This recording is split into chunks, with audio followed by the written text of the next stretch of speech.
A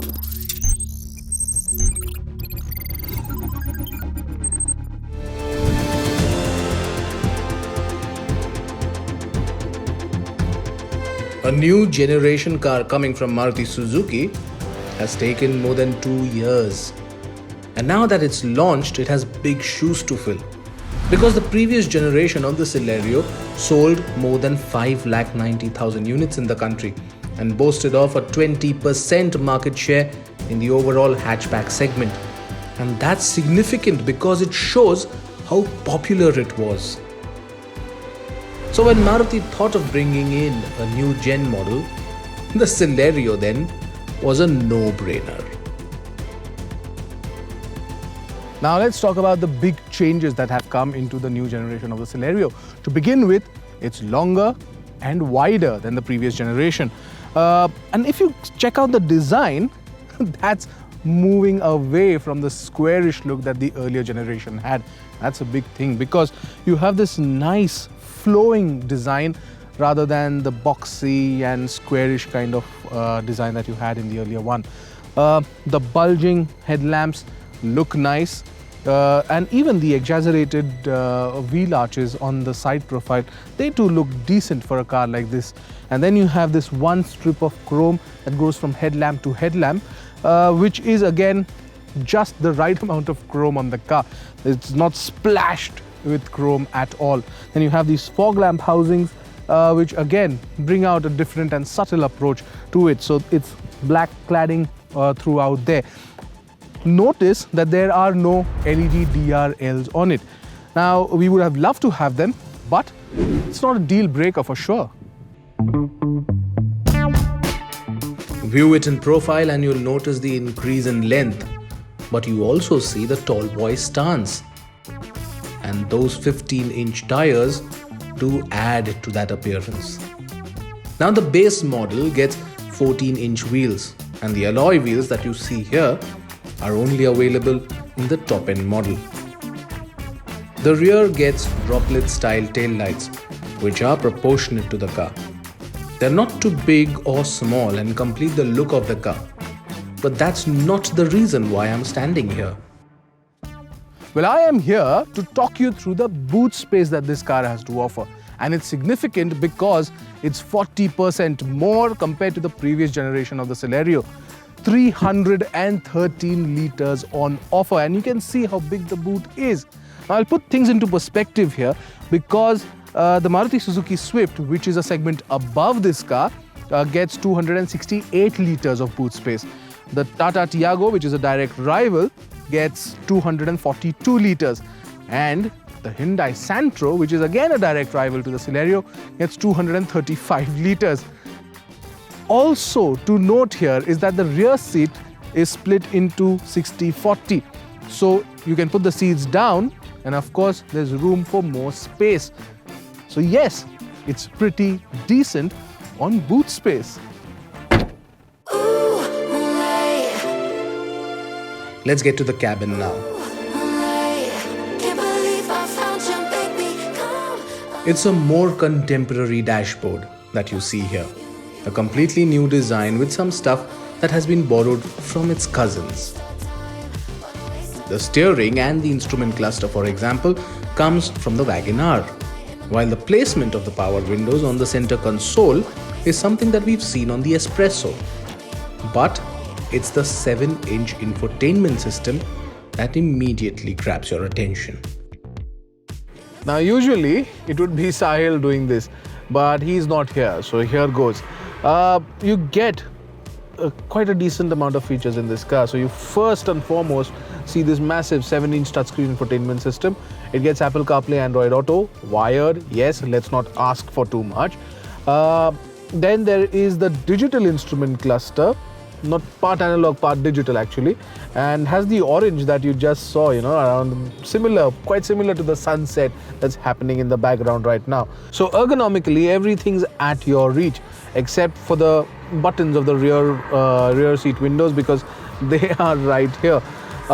Having said all of that, the seats are actually well bolstered. They actually remind you of the ones that were in the Ignis because they are extremely comfortable, good, decent under thigh support, and decent lumbar support as well. So that's a big plus on the Celerio.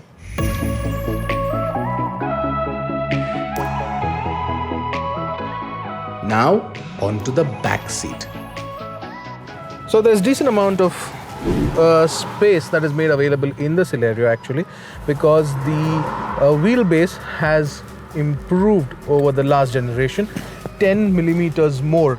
But with my driving position, I am still getting cramped here. Maybe people who are less tall will not face that problem. But there's decent amount of headroom. There is good shoulder room for me. Now remember, the car has gotten wider. So yes, there is good enough shoulder room. Not much in terms of features for passengers at the rear. You don't even get a USB charger. And you can seat 3 people here, of course. And the middle seat gets a lap belt. What we do miss is, adjustable headrest, because you get that in the WagonR too. Why wouldn't we have it in the Celerio? But frankly, now the WagonR is less pricier than the Celerio.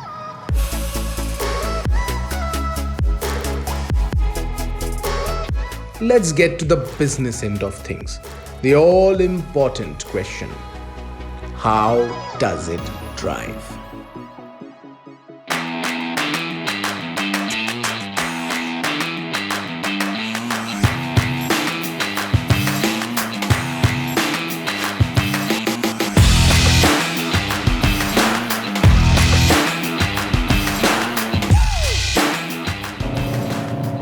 It's got good amount of power, this car. 66 bhp and offer an 89 Newton meters of torque. Now, it's not the peppiest of engine, and I didn't expect this car to be sporty. You can't expect it to be, because it's going to be your daily run car, so you don't expect it to be sporty. But I'm driving the AGS variant first, so it is a bit sluggish, the gear changes, and we expect that from an automated manual transmission. Now, the point I'm trying to make here is, even when overtaking, say on a highway or even on roads like these, it is going to take a bit of planning, because it's only after 2200 RPM that you actually get that power that you need. That said, we know for a fact that this engine has been tuned for fuel efficiency, because that's the biggest USP of this car. It is, with the AGS variant, the most fuel efficient petrol car in the country, because it gives 26.68 kilometers to the liter. And yes, that's a big plus for it.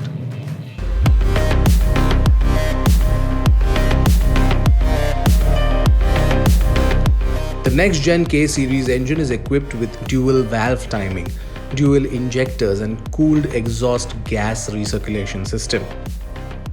While the cooled EGR helps increase knocking resistance, which basically means that the fuel injection is controlled and only the required amount is burnt for propulsion, the dual injectors help with better automation of fuel. The dual VVT reduces the pumping loss, and thus these pillars help increase the fuel efficiency of the Celerio. Of course, while all these techniques are very mechanical in nature, the one that the consumer will notice is the idle start-stop, and that's standard on the Celerio, and of course, a segment first.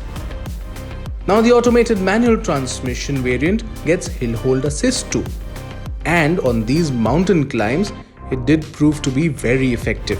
And yes, it's standard on the AMT variant. But what about the manual transmission variant?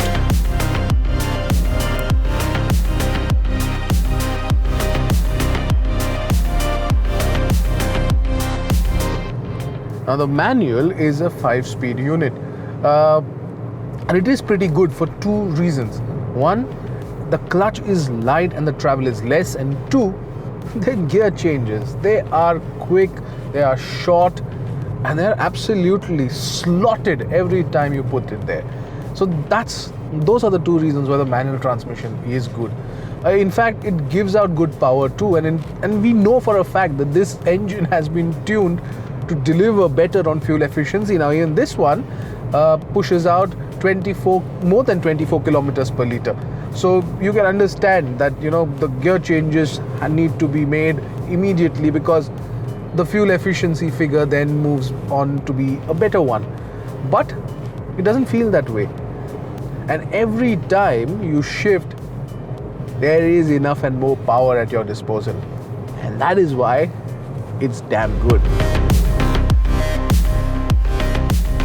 There's one department though that the Celerio really shines out, and that's ride quality. Now the Celerio deals with potholes or broken tarmac with ease.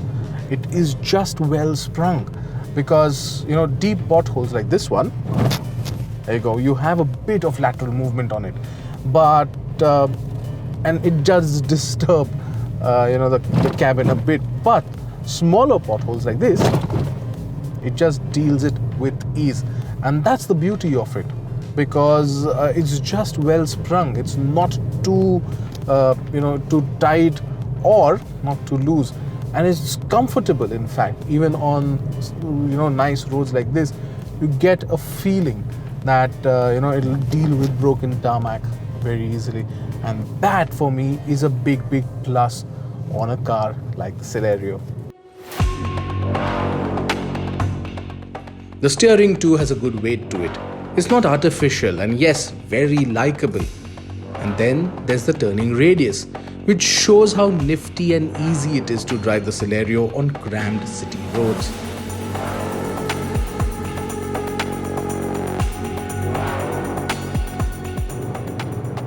Now we know that once you say safety, all of you are going to jump and say, oh, where are the crash test ratings? Well, this car has been crash tested and we cannot give you those because we don't have them. Well, the car hasn't been crash tested, so clearly we can't give you that. But you know what?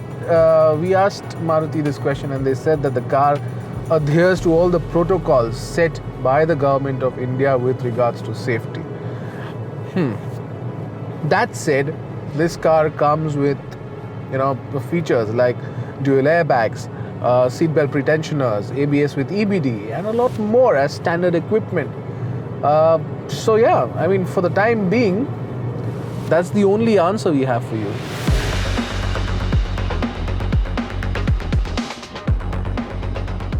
On the price front, the Celerio is mostly at par with rivals like the Tata Tiago and Hyundai Santro. It's only the base variant of the Datsun Go that is close to a lakh cheaper than that of the Celerio. While the manual transmission battle is closely fought, in the AMT, the battle gets even tighter because the top-end ZXi Plus variant of the Celerio and the XZA Plus variant of the Tiago see a price difference of just 1,000 rupees. The new gen Celerio charms you with the space, engine refinement, and even the ride quality it has to offer. And even the price, in fact, because it is very competitive. But does it go the extra mile to convince you that it's the one to go for in that segment? From where I stand, not really, because more could have been done, especially on the safety and features front.